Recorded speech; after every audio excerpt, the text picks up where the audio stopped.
Good morning guys. તો આજે નવા દિવસની શરૂઆત થઈ ગઈ છે અને જય સ્વામિનારાયણ બધાને. અને આજે જો અહીંયા ચા બને છે અને આ અમારે વિડીયો કોલમાં ડ્રેસ ડેન્સિંગ ભાઈ, ઓ ભાઈ સ્મિતભાઈ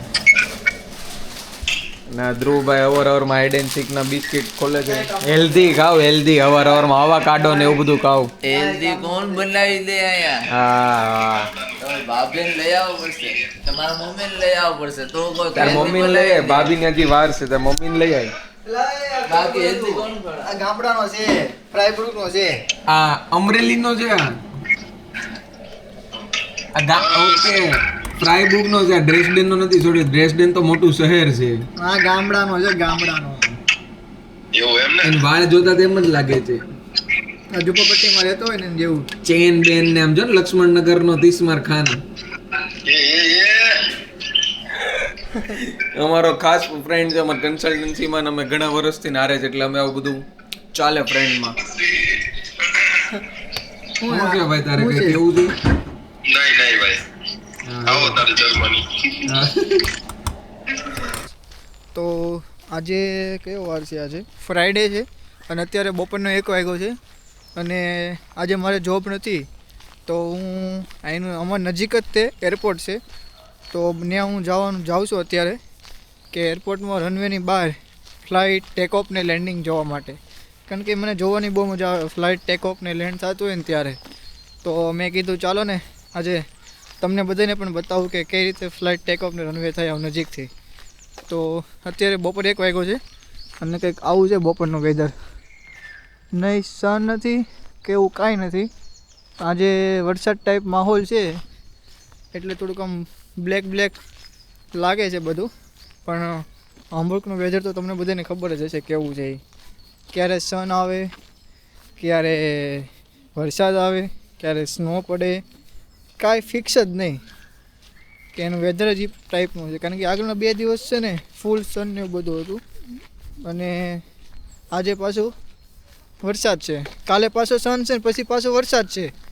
અને હવે ખબર નહીં હવે કઈ રીતનું વેધર છે આ લોકોનું. તો હું સ્ટેશન આવી ગયો આગેન્ડીલ. અહીંથી આગેન્ડીલ અમારું 450 મીટર થાય છે ઘર અને આગેન્ડીલથી 1 સ્ટોપ આગળ ખાલી જવાનું છે અને ત્યાંથી પછી કંઈક 1 કિલોમીટર જેવું કંઈક હાલવાનું છે. ડાયરેક્ટ ત્યાંથી રનવે આવી જશે. તો ચાલો ત્યાં જઈને તમને.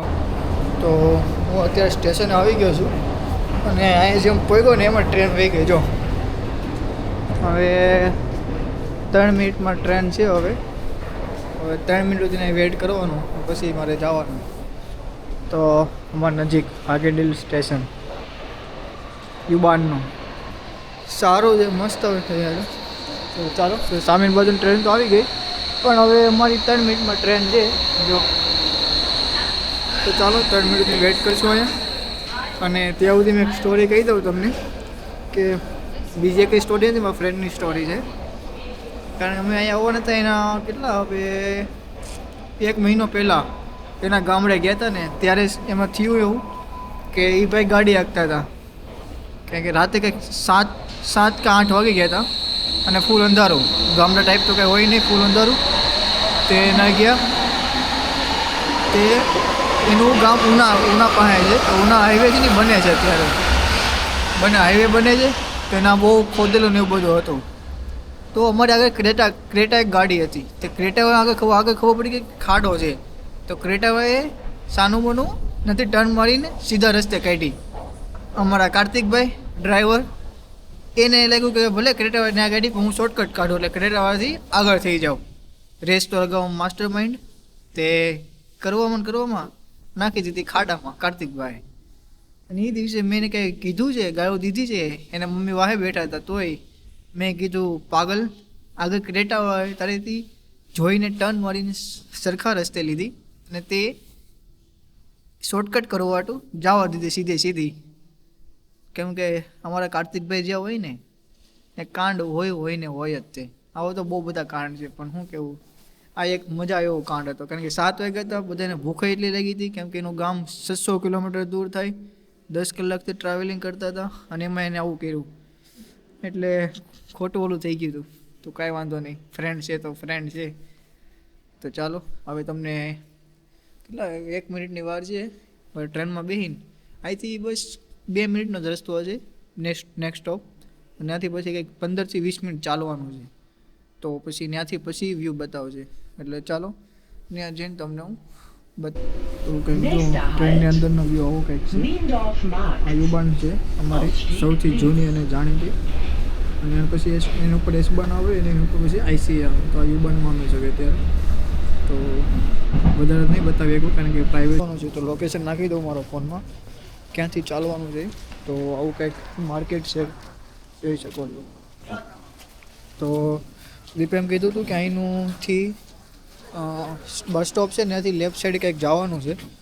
છતાં હું નાખી દઉં કે ભૂલ ન પડે કારણ કે 1.5 કિલોમીટર ચાલવાનું છે એટલે 15-20 મિનિટ વહી જાય. એ નાખી દેવું સારું. ગલતીથી બીજા રસ્તે વહી ગયા તો પાછું ચાલવાનું થાય એ માટે.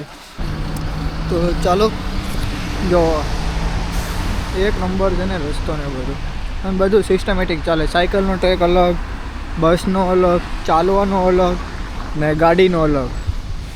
તો જર્મની છે કારણ કે કોઈ ગાડીની સ્પીડ લિમિટ નથી તો બધી વસ્તુ સરખી રાખવી પડે કારણ કે કોઈ સ્પીડ લિમિટ ન હોય એટલે 150, 200, 100 નક્કી જ નહીં કેટલા ઉપર ચાલતી હોય ગાડી એટલે સિસ્ટમેટિક રાખવું જ પડે. ચાલો હવે 1.1 કિલોમીટર વધ્યું છે. હવે 15 મિનિટ બતાવે છે ચાલીને જતા.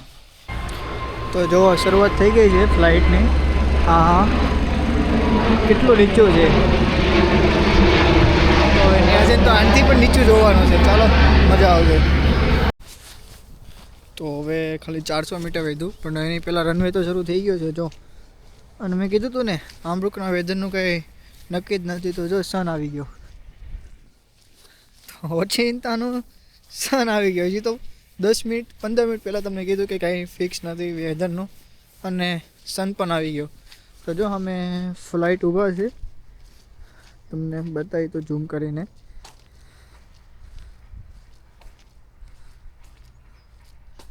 જોઈ રહ્યા સામે ઊભો સામે. તમે એટલું બધું ઝૂમમાં નહીં દેખાય પણ નજીક જઈને તમને બતાવું. ચાલો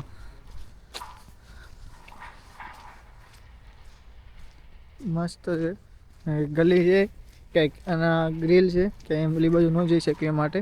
હજુ સવારે વરસાદ આવ્યો તો કીચડ પણ થોડુંક છે. ગારો થઈ ગયું છે. ના ગલીમાંથી ચાલીને સામે સુધી આઈ થિંક જવાનું છે. ત્યાંથી સરખું બતાવશે કે લેન્ડિંગ ને ટેક ઓફ. તો નાખો રનવે જ છે આ. હું ફર્સ્ટ ટાઈમ આવ્યો છું અને જો જર્મનીમાં બહુ લોકો પાસે સાયકલો છે.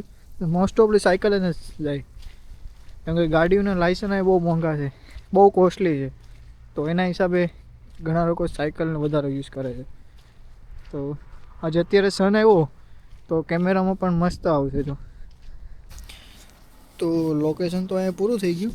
અહીં ઊભું રહેવાનું એમ બતાવે છે પણ અહીંથી તો મને લાગતું નથી કંઈ દેખાય એમ. તો આપણે એકવાર આગળ પણ જતા હોય. જો સામને રહ્યો જો એના ટાયર અંદર જાય છે દેખાય. હા તો આપણે નજીક જઈને થોડુંક જોઈએ. આ થોડુંક દૂર છે હજી આપણે હજી થોડાક નજીક જાવ. ચાલો હવે વ્યૂ આવ્યો તો પણ હજી આપણે થોડાક નજીક જાવી. લોકેશન તો અહીં પૂરું થઈ ગયું બતાવે છે પણ તોય આપણે આગળ જાવી. ચાલો પણ અહીંથી જ કંઈ દેખાય નહીં કારણ કે જો નીકળું બાવળિયા અને એવું બધું જ છે. આ લોકો આ ઘર અહીં જ રહેતા ને કેવું સારું કે રોજે ફ્લાઇટનું ટેક ઓફ લેન્ડિંગ જે પ્રોબ્લેમ હોય બધી વસ્તુ રોજની રોજ ખબર પડી જાય. પણ એ એક સારું નહીં એટલું નજીક રહેવું. પ્રોબ્લેમ પડે કેમ કે ફ્લાઇટનો અવાજ પણ બહુ આવે. ટેક ઓફ લેન્ડિંગ ટાઈમે કંઈક પ્રોબ્લેમ છે હોય તો ડાયરેક્ટ પહેલાં અહીંયા જ પ્રોબ્લેમ થાય. સારું પણ નહીં.